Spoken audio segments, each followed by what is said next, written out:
શું તમે જાણો છો જૈન ધર્મના સમ્રાટ સનપ્રતિની અજાણી ગાથા?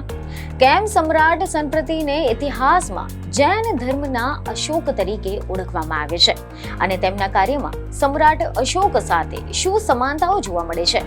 શું સાચે જ સનપ્રતિએ હજારો જૈન મંદિરો બનાવ્યા હતા કે પછી આ આંકડો પ્રાચીન સાહિત્યમાં વધારવામાં આવ્યો છે?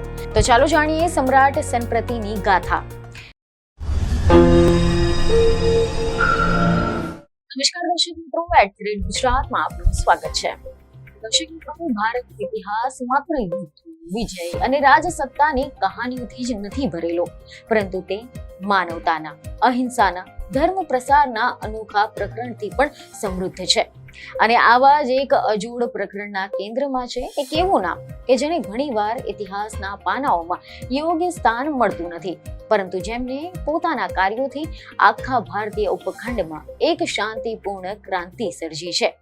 આ કહાની છે મૌર્ય વંશના એક એવા શાસકની કે જેણે ઇતિહાસકારો જૈન ધર્મના અશોક તરીકે ઓળખે છે. આ છે સમ્રાટ સનપ્રતિની ગાથા.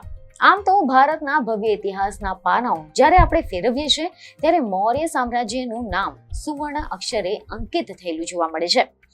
મૌર્ય વંશ એટલે કે ચંદ્રગુપ્ત મૌર્યની વીરતા, આચાર્ય ચાણક્યની કૂટનીતિ અને સમ્રાટ અશોકની ધર્મ વિજયની ગાથા.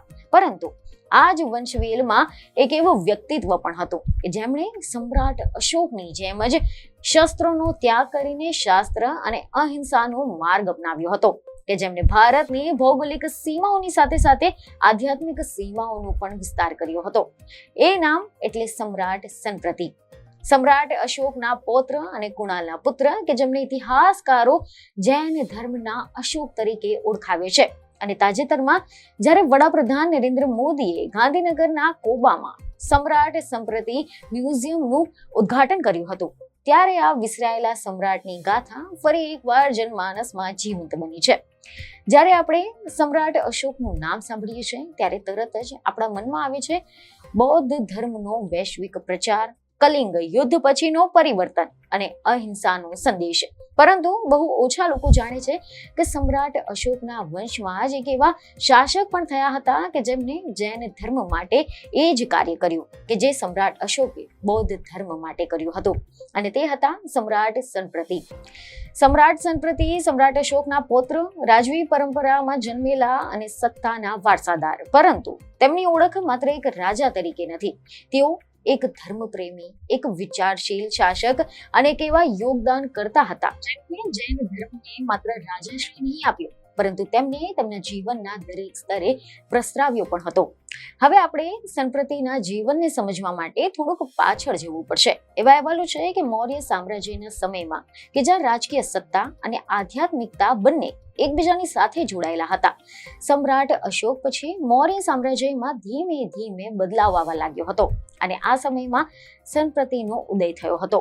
સનપ્રતિના પિતા કુણાલ કે જેમની કહાની પણ ખૂબ જ દુઃખદ અને રહસ્યમય છે.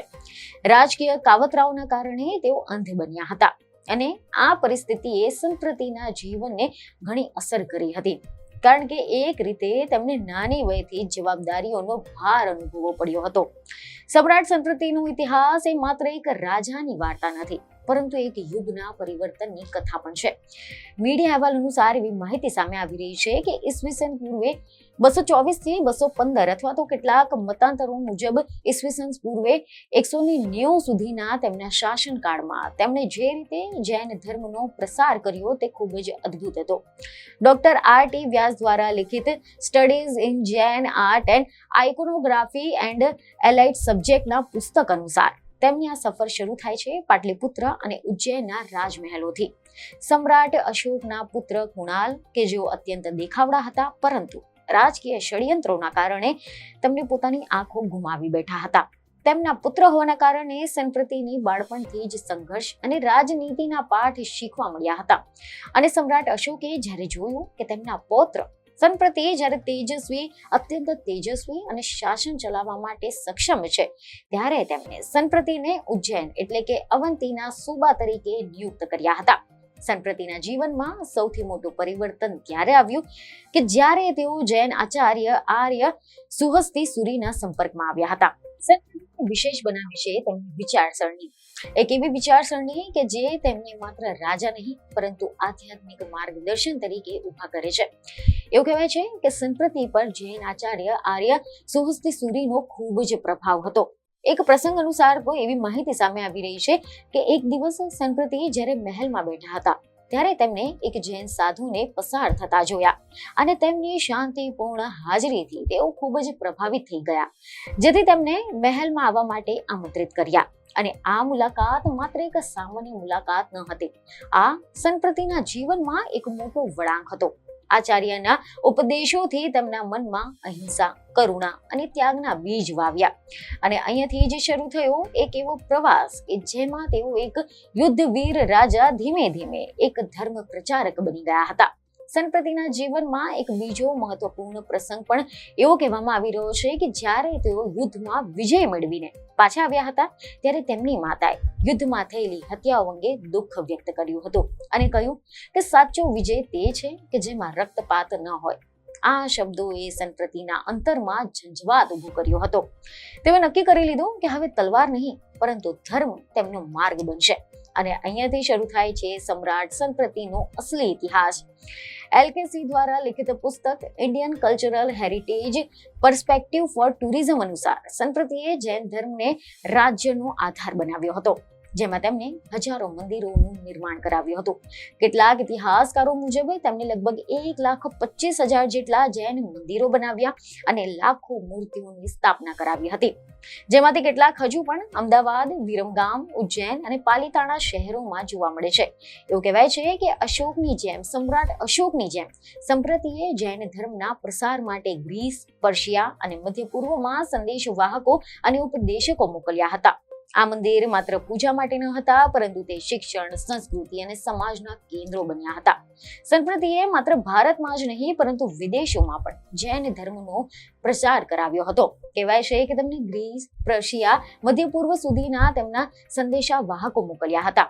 આ બાબતમાં તેઓ સમ્રાટ અશોક જેવા જ હતા કે જેમને બૌદ્ધ ધર્મનું વૈશ્વિક બનાવ્યો હતો.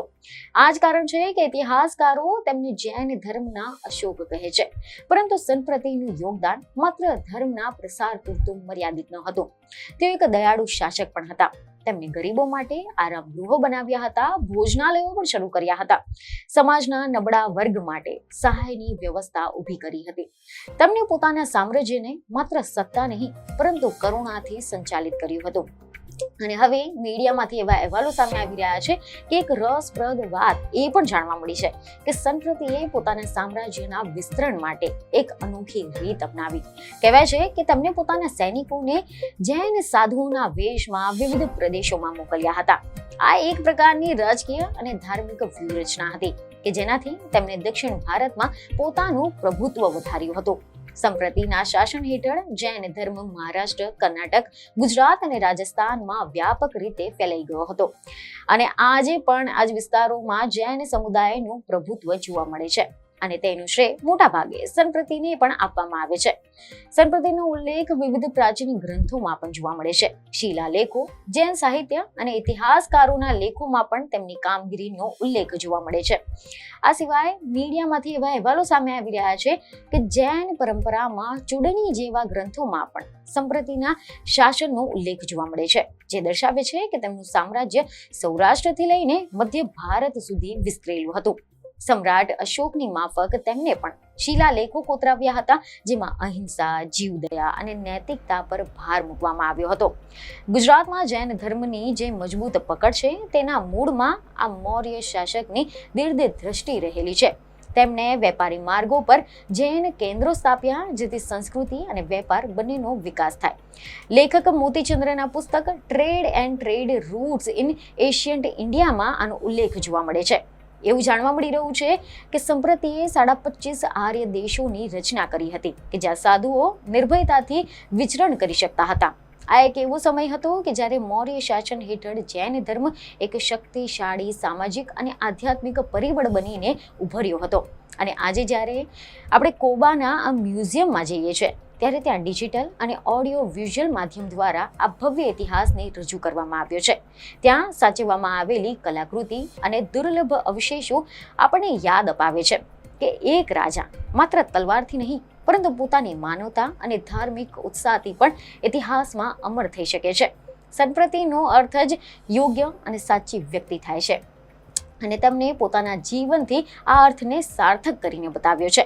અશોકના પૌત્ર હોવા છતાં તેમને પોતાની એક અલગ ઓળખ ઊભી કરી હતી અને જૈન ધર્મના ઇતિહાસમાં તેમનું સ્થાન તીર્થંકરો પછીના મહત્વના પુરુષોમાં ગણાય છે.